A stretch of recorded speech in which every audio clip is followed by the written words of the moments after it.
Hello, I'm Sensei Alex Kakio, and I'd like to welcome you to this evening's Dharma Monday talk, where I take canonical Buddhist teachings and tie them in with everyday life.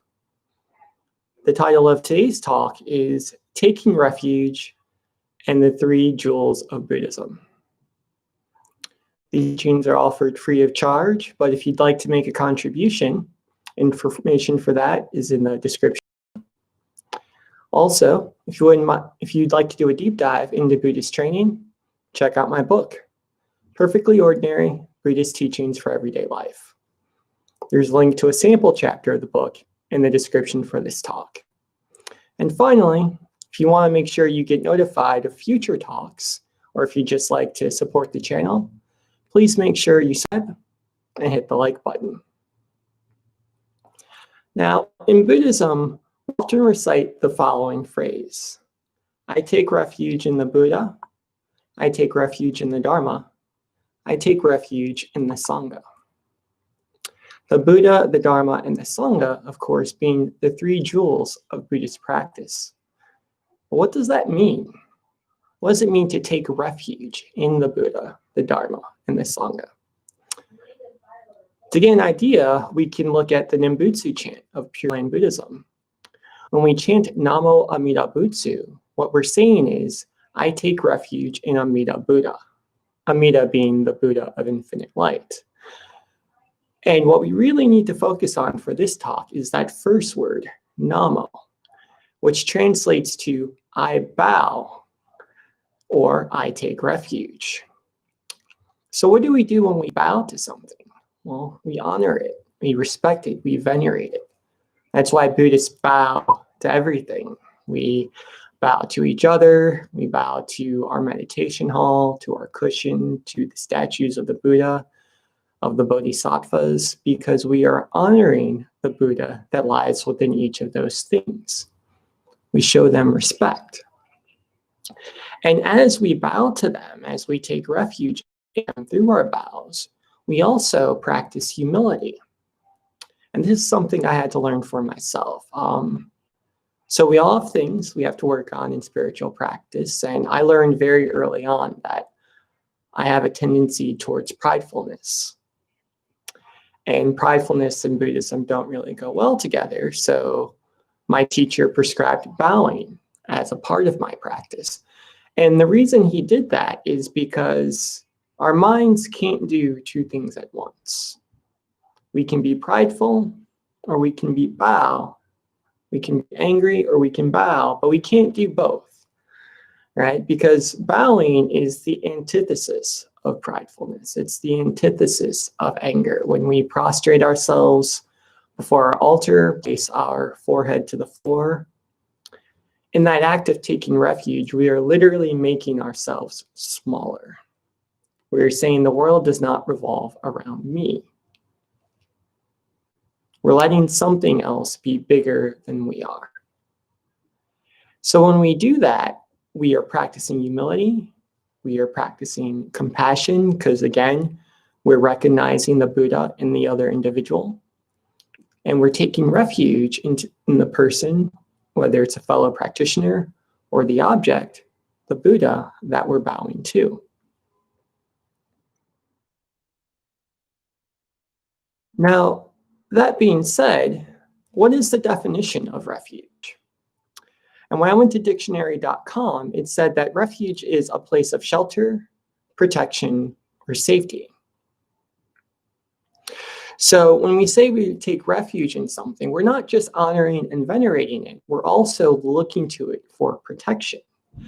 And this is important because what I found in my own practice is a lot of suffering is caused when we take refuge in the wrong things, when we look to the wrong things for safety, for comfort, for protection. Now, I want to be very clear, it's not wrong to need protection or need comfort. We are human beings. We are social creatures. That's a part of our everyday existence. But the way we go about getting that protection, that's the important piece. So for example, if we have a bad day, we can take refuge in a bottle of alcohol, or we can take refuge in a friend or family member who we know will be supportive. The taking refuge isn't the problem, it's what we choose to take refuge in. That's why in Buddhism, the first tenet of the Noble Eightfold Path is right view. The reason we practice right view, in part, is because it allows us to see what we should and should not take refuge in. What is a good source of comfort and protection, and what's a not so good source of comfort and protection. So the whole of our practice is looking at the various dharmas of our lives and seeing what is the good place of refuge and what is not. And then also, how can we make ourselves a place of refuge, not only for us, but also for other people? And it's in this give and take, this back and forth, that we practice the Dharma in everyday life. Again, our practice as Buddhists is ensuring that we take refuge in the right things. But I want to reiterate, those things don't necessarily have to be Buddhist.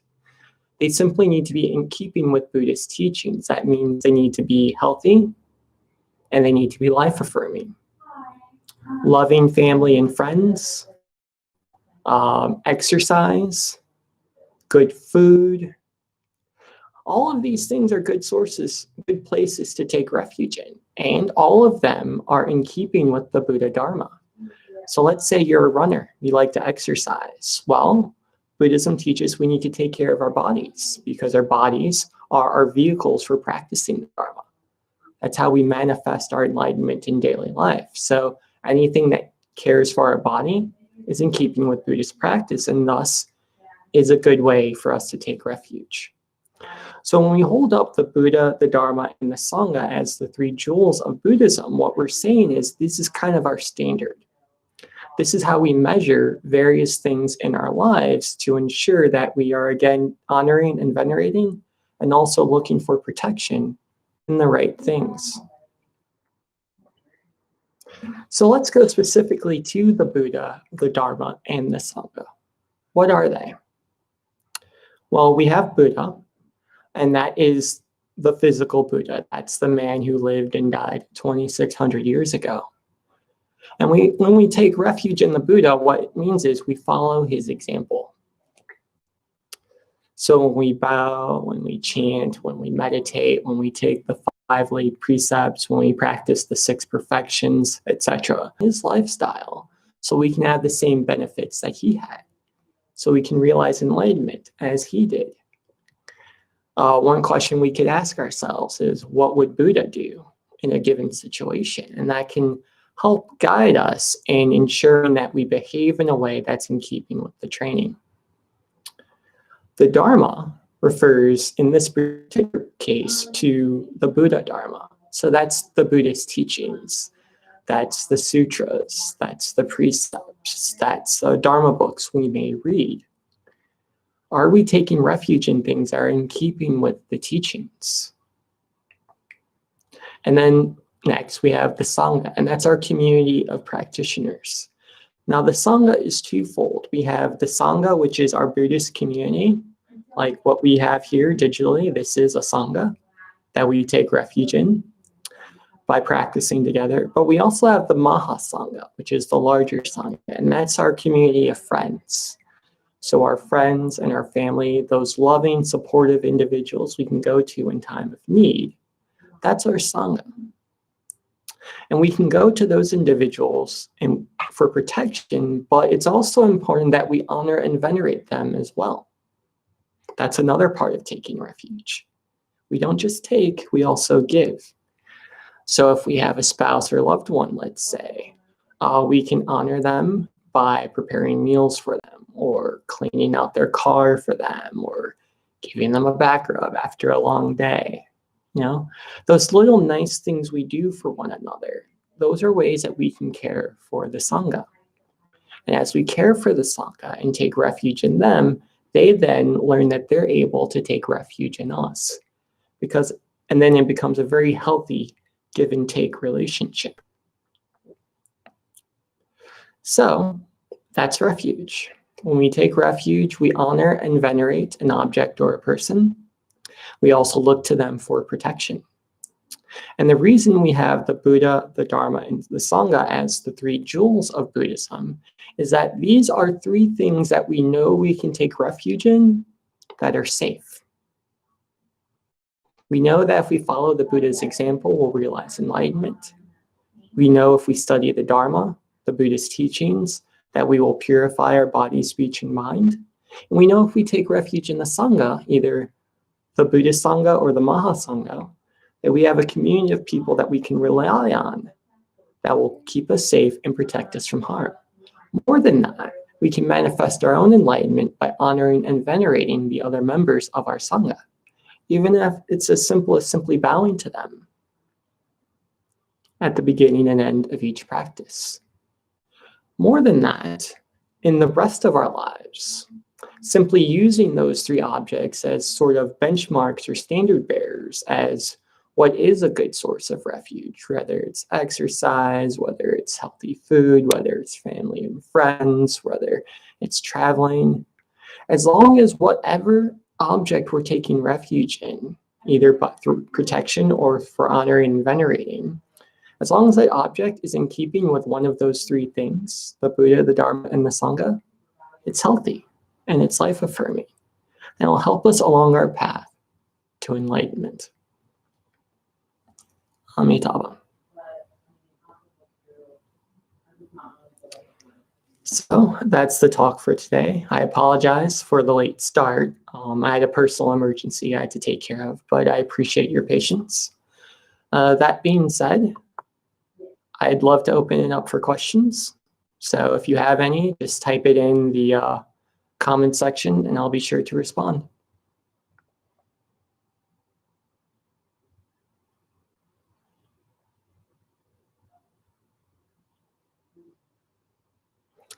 And it could be a question about taking refuge in the Buddha, Dharma, and Sangha, or a question about Buddhism in general, whatever comes to mind.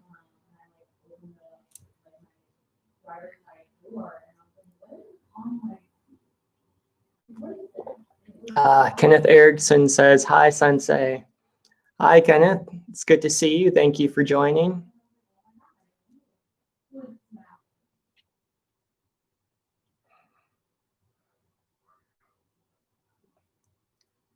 Kenneth says, "Thanks for broadening our view of refuge." Absolutely. Thank you for being part of our mini Sangha here tonight. I appreciate that very much. Oh, call me Genku. I will do that. Genku, absolutely.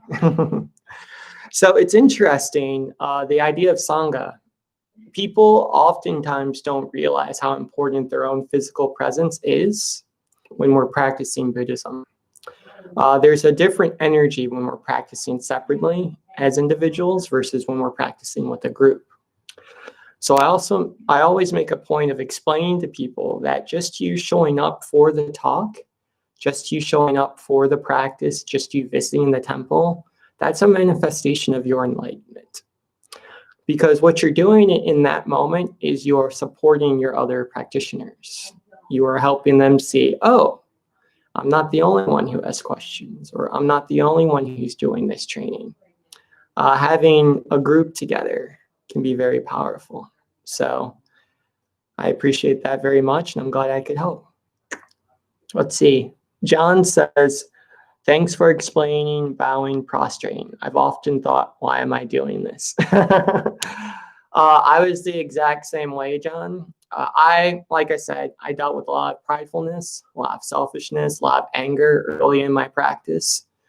And it was very difficult, I'll be frank, for me to do the bowing practices. The prostrating especially was hard. It was one thing to do a standing bow. That felt strange, but okay. But doing a full prostration, going from standing to your forehead on the floor was tough for me. And my teacher was understanding, but he was also very firm that if you're going to train with us, you have to do it. So I kind of just faked it till I made it. But after a while, it started to make sense. And like I said, it caused me to be a much more humble person and a lot more caring person as well. You can only bow to people so many times before you really care about how they're doing as an individual. In the Kwanum School of Zen, which was the first temple where I practiced, it's a Korean tradition. They actually do 108 bows at the start of every training session. So it's a lot of bowing, and it's also a very good workout. But the reason they do that is if you take greed, anger, and ignorance and put them together in different combinations, there are 108 different defilements that we as humans have. So they purify each defilement with each bow, is the idea. Shaku Koju and Frank Ngiosi both did the bow emoji. Thank you so much. I appreciate that. Kenneth Erickson says, oops, lost you for a second here. Not a problem, it happens. Technology is our best friend. It's also our worst enemy sometimes. Sorry, Genku, not Kenneth, Genku. Shaku says, I saw you had a Wednesday afternoon sit also, correct?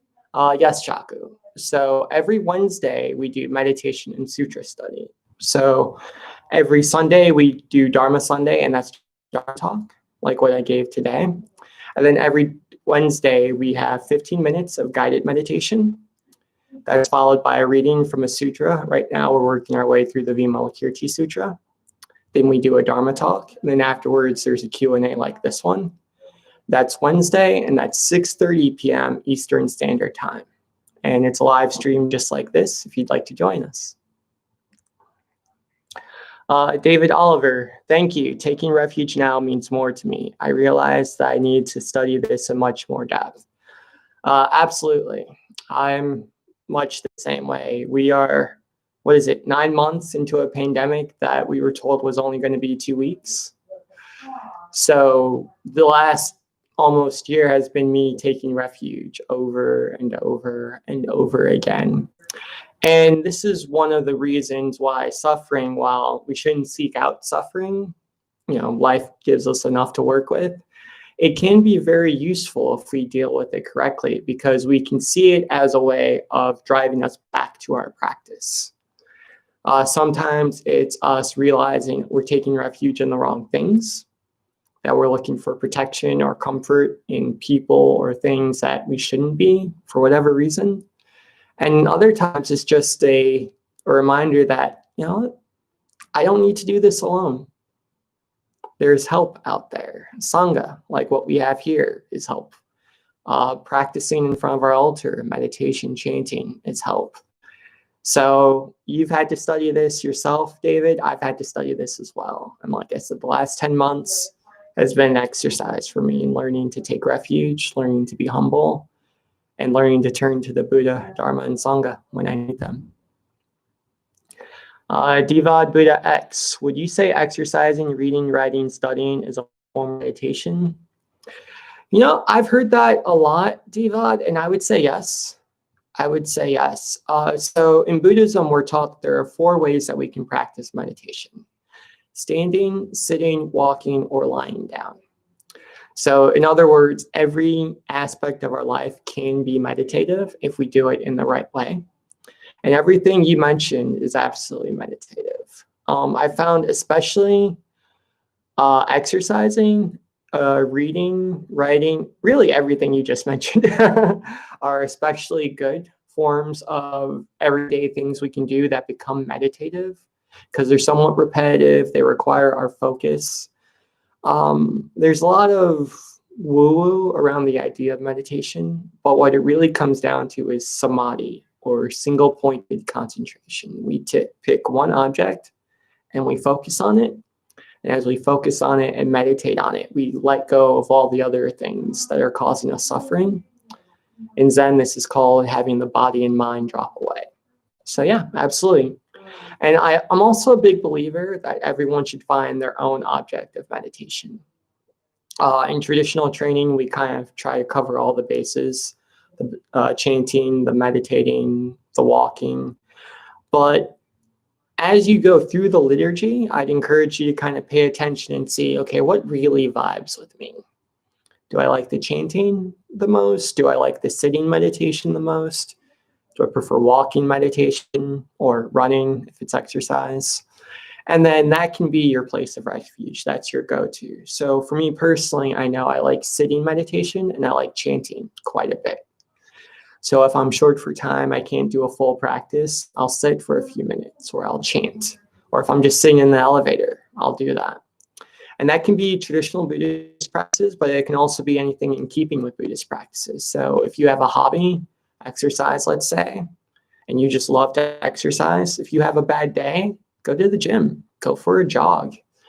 If you have a lot in your mind and you just like to write your thoughts out, journaling is a wonderful meditation. It's a wonderful form of refuge. So that's a very long answer. I apologize. But yes, I think all of those can be meditative if we focus on them single-pointedly.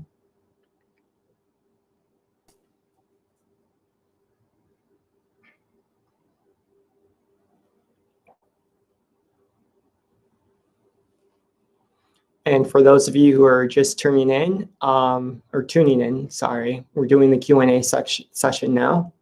If you'd like to listen to the Dharma talk, just rewind the video back. If you have questions either about taking refuge or about Buddhism in general, type them in the comment section and I'll respond.